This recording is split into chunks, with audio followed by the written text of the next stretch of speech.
so pedal tones. We're using an E, and the obvious thing is that the E is the bass note, right? So you can use E as the bass note, and it can be E major, E minor, you know, so many different, E dominant, E seventh, you know, E altered, E diminished scale, E, you know, with a natural 13. So many different things, you know, obviously. So when it gets interesting is when you take the E and turn it into a different note in the chord. So let's for instance say the E is the third. So now we have C major, then we have C sharp minor, right? The third is the E is the third of C major, the E is the third of C sharp minor. And you notice I'm not playing I'm not doubling the thirds. I mean, typically, you don't need to double the third. The third in the bass is pretty strong. A lot of times when you double it, it weakens it. In a situation like this, things function in many different ways, so it's not according to all the rules. You don't have to follow whatever they are. I can't remember them now, but I do remember that you're not supposed to double the third of the thirds in the bass. And that makes sense to me. You can try it out, you'll hear it. So here we have, you know, E, then we have C major, C minor, C sharp minor, I'm sorry. So we have all the, you know, different ways of using major or minor or dominant or major seventh or, you know, whatever you want to use. But let's start with just thinking of them as the root, third, and fifth. So so that's E is the third of C major and C sharp minor. E is the fifth of A major and A minor. And again, all the different versions of that. Now it can also be like, for instance, say it's the seventh. The seventh of F sharp seventh. But instead of playing that, we're just playing F sharp over E, which gives the chord a real Lydian sound, E Lydian sound, because of the B flat or A sharp.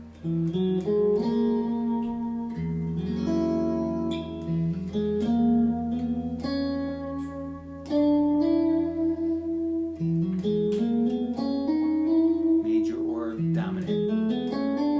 My ears are taking me to the dominant. Probably because of that.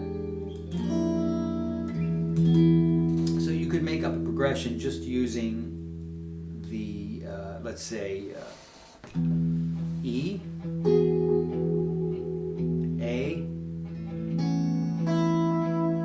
C, E.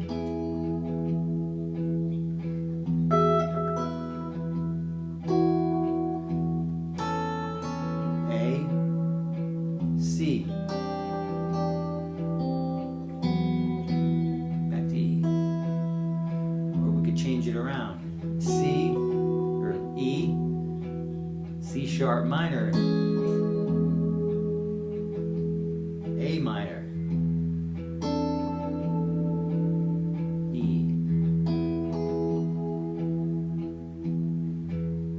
E minor, A, C,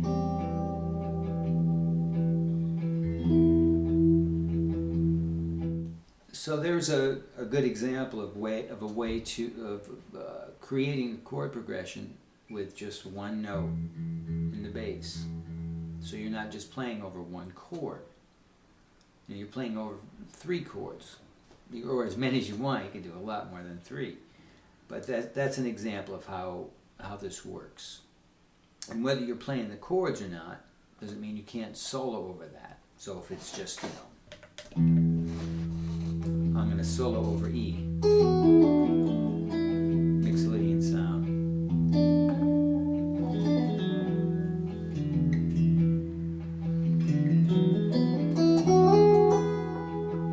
I'm going to go to the A minor.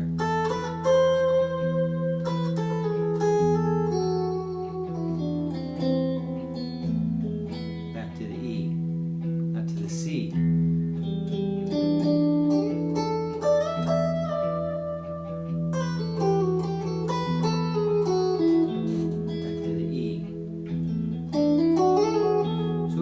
For ourselves,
darken it up.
So you see, even when I went outside to some other things, I went, I think I was played E minor, A7th with a 13th flat 9, C sharp 7 altered, F sharp 7 with a flat 9, natural 13. And I just see that stuff as like, okay, that's altered, that's diminished, that's altered, that's diminished, as far as how to solo on them. And so we have tricks for that. We have pentatonic ideas that we've talked about, If you haven't run across them yet, look at the altered scale lesson, and you'll find a bunch of pentatonics, and you'll find stuff with diminished scales with pentatonics, and the idea is that you may have to change one note. So far I've gotten everything so it's just one note changing one note from a minor pentatonic. So there's easy ways to deal with this. We don't have to learn a bunch of new scales and all this stuff. It's just using what we know and applying it in a different way. So that's playing on a pedal. There's so much you can do. You could think of that E as the glue, connecting the whole thing. I mean, E can be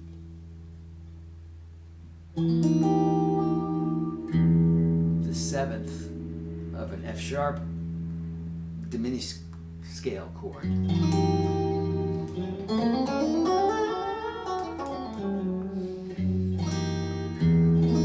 But you hear it with E in the bass. I mean, I dig the sound, but it might sound odd if you're not used to those sounds. And remember, with the triads, I always talked about a triad in for instance, the altered lesson or whatever. There's a triad that I would add in, as well as the pentatonics. With the E altered, our triad was B flat. So if we play a B flat chord with an E in the bass, you're really playing the upper structure, or just a thinned out version of an altered chord. So it's kind of cool. It's more ambiguous. Like, what is that? It can be a lot of things. It can be G minor, the relative minor.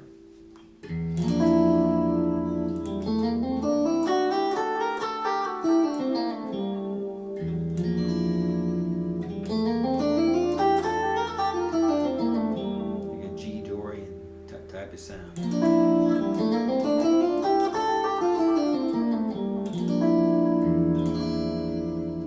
It's really also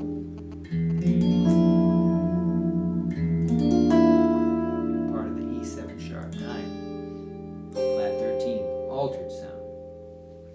Or if we just play the sharp now, we can access diminished stuff.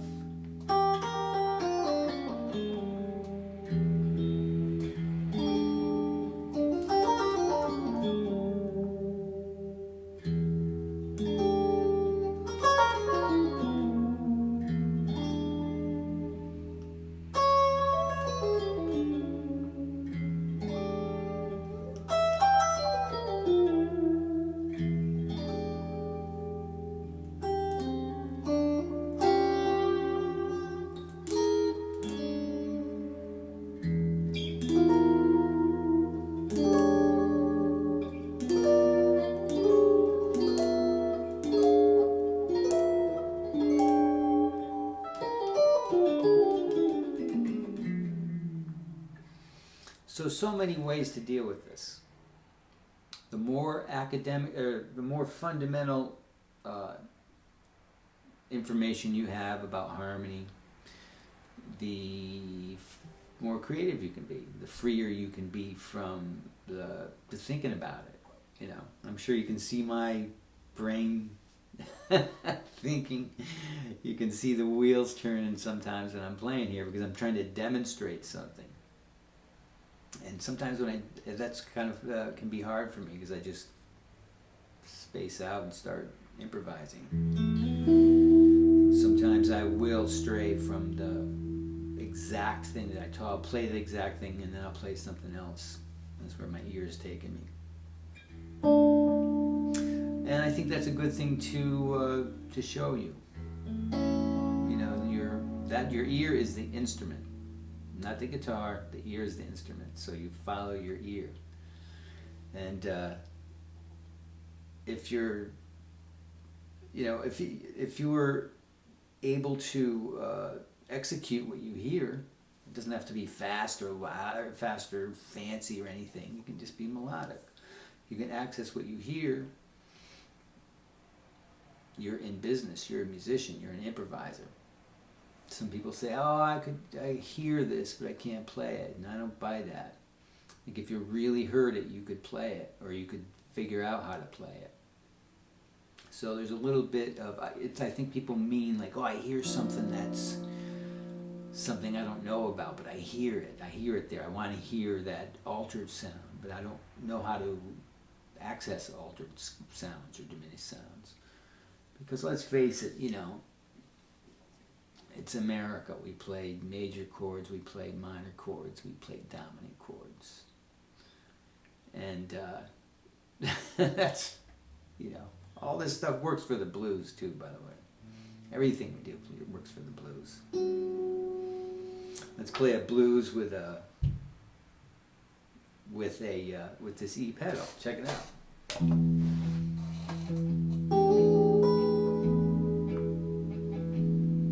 4, 1. Now 5 sus.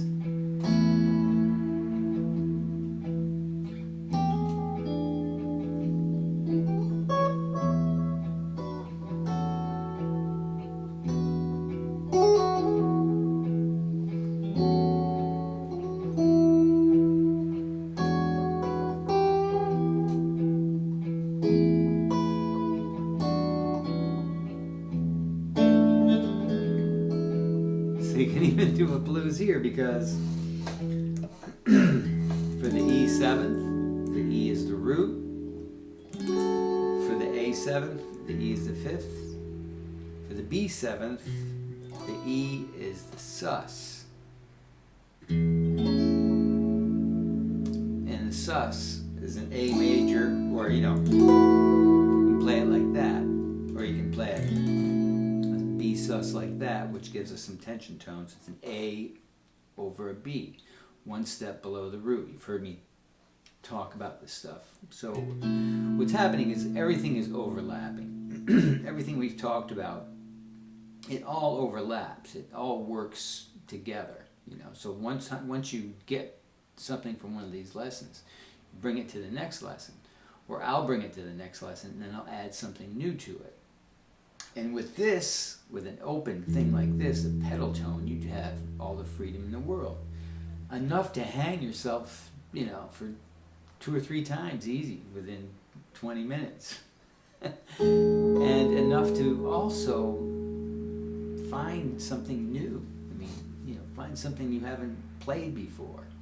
And that's always exciting. I mean, you can take a voicing like this. So what I'm playing is an E major, but instead of the 3rd, I'm playing the 2nd. So it's the 1st, the root, the 2nd, and the 5th.